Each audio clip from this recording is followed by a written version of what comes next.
Aloha, I'm Kiana Cayabyab, and you're watching Star News Live. Here are today's top Hawaii headlines from the editors at the Honolulu Star-Advertiser.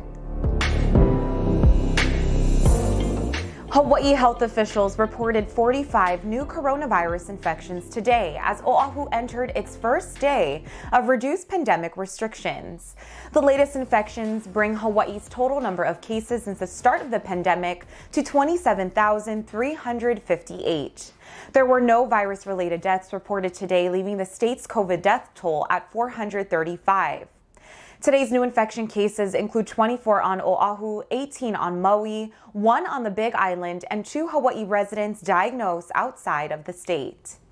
The number of active COVID infections in Hawaii fell by 50 today to a total of 634. And there were just 34 patients with the virus in Hawaii hospitals as of this morning, with 5 in intensive care units and 5 on ventilators. After spending 4 months under Tier 2, Honolulu today enjoyed its first day under the less restrictive Tier 3, which permits larger social gatherings and allows retailers and restaurants to welcome more customers. Hawaii's overall COVID numbers are all trending down, but Maui County has become the new coronavirus hotspot in the islands. On Wednesday, Maui had the state's largest 7-day positivity rate and the largest number of daily cases for the second time in a week. Maui County officials say they were disappointed to see double-digit daily infection numbers, but they said the way the county handles new infections and testing may partly explain the bump in numbers. They said that when one household member gets the virus in Maui County, health officials test all other members of the home. They said other counties just make the household members quarantine without testing, and this might help explain Maui's higher positivity rate.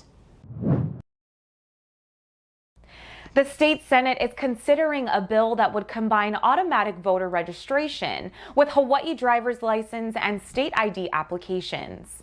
Under the plan, any eligible U.S. citizen who applies for a driver's license or a state identification card would automatically be registered to vote, unless the person declines to be registered.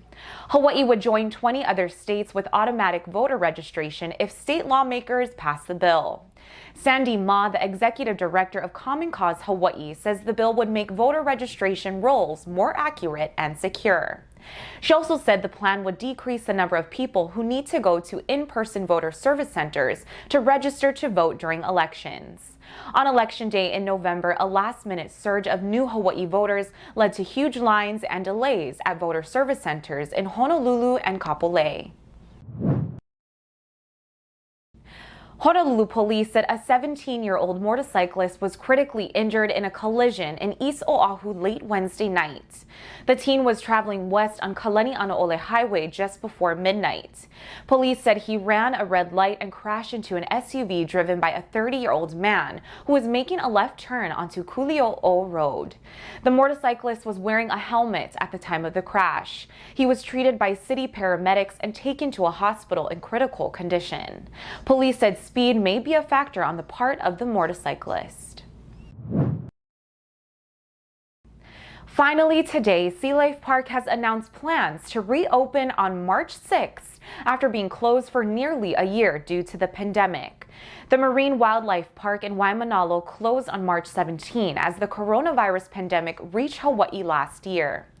Sea Life Park's phased reopening will begin with admission hours on weekends only from 10 a.m. to 3 p.m., Saturdays and Sundays. Oahu relaxed some of its pandemic restrictions today, allowing sea life attractions, zoos, and aquariums to welcome groups of up to 10 people.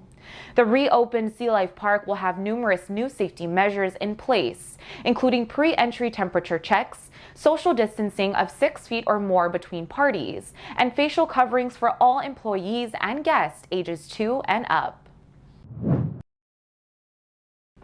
For more on these stories and all the latest headlines, subscribe to the Honolulu Star-Advertiser. Visit Hawaii's top source for breaking news online at staradvertiser.com and download the Star-Advertiser mobile app. Mahalo, and we'll see you back here tomorrow.